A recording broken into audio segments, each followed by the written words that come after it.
యువకులు మత్తు పదార్థాలకు అలవాటు పడి జీవితాలు నాశనం చేసుకుంటున్నారు. గంజాయిపై ప్రత్యేక నిఘా ఉంచుతామని రాజంపేట డీఎస్పీ సుధాకర్ తెలిపారు. చట్ట వ్యతిరేక కార్యకలాపాలకు పాల్పడే వారి సమాచారం అందిస్తే వారి పేర్లు గోప్యంగా ఉంచుతామని తెలిపారు. రాత్రి వేళల్లో యువకులు ఎలాంటి కారణాలు లేకుండా బయట ప్రదేశాల్లో తిరగరాదని హెచ్చరించారు. నేను సిటీలో దాదాపు 2-3 ఏళ్ళు పనిచేయడం జరిగింది.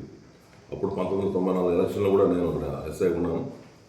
ఆ తర్వాత కడప జిల్లాలో వివిధ ప్రాంతాలు పనిచేస్తూ నందలూరు, గోగులార్పల్లిలో కూడా పనిచేయడం జరిగింది.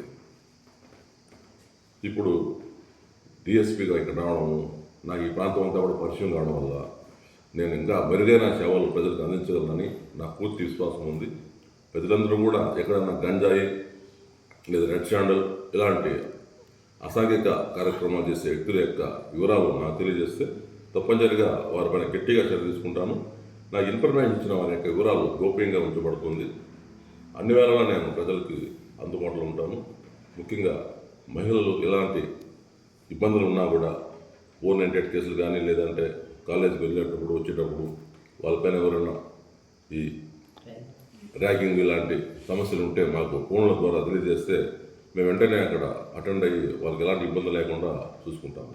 అదేవిధంగా ఈ మైనర్లు 18 సంవత్సరాలు నిండిన వాళ్ళు మోటార్ బైక్ తీసుకొని అతివేగంగా అజాగ్రత్తగా నడుపుతున్నారు. ముఖ్యంగా హెల్మెట్లు కూడా ఎవరు కూడా వాడడం లేదు, నేను గమనించాను.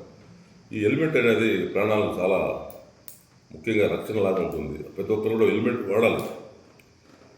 ఒక కుటుంబంలో ఒక చిన్న యాక్సిడెంట్ జరిగి ఏదైనా జరిగితే ఆ కుటుంబం మొత్తం దాదాపు 10 ఏళ్ళు కూడా దాని నుంచి బయటపడలేరు, నాకు తెలుసు ఇదంతా. కాబట్టి తప్పనిసరిగా యువత హెల్మెట్ తప్పనిసరిగా వాడాలి. అదేవిధంగా వయసు తక్కువ ఉన్న పిల్లలకి ఎట్టి పరిస్థితుల్లో కూడా తల్లిదండ్రులు వాళ్ళకి బైక్ ఇవ్వకూడదు, అది నేరం. ఇవన్నీ కూడా మేము తప్పనిసరిగా గట్టిగా ట్రాఫిక్లో చేస్తామని మా ఎస్ఐలతో సీఎల్తో అందరూ కూడా ఈ ట్రాఫిక్ రూల్స్ని పాటించాలని కోరుకుంటున్నాను. ప్రజలు సహకరించాలని కోరుకుంటున్నాను. ఓకే. ముఖ్యంగా రాత్రిపూట ముఖ్యమైన కూడలలో కొంతమంది ఆకతాయాలు వచ్చేపోయే జనాలకు ఇబ్బంది కలిగిస్తూ ర్యాగింగ్ చేస్తున్నారనే సమాచారం ఉంది. వారందరిపైన కూడా గట్టిగా చర్య తీసుకుంటాము. ప్రత్యేకమైన నిఘా పెడతాము. గ్లూకోడ్స్ మా పోలీస్ ఆఫీసర్లు కూడా అలాంటి ప్లేస్లలో తప్పనిసరిగా నిఘా పెట్టాల్సిందిగా ఆల్రెడీ ఆదేశాలు ఇవ్వడం జరిగింది.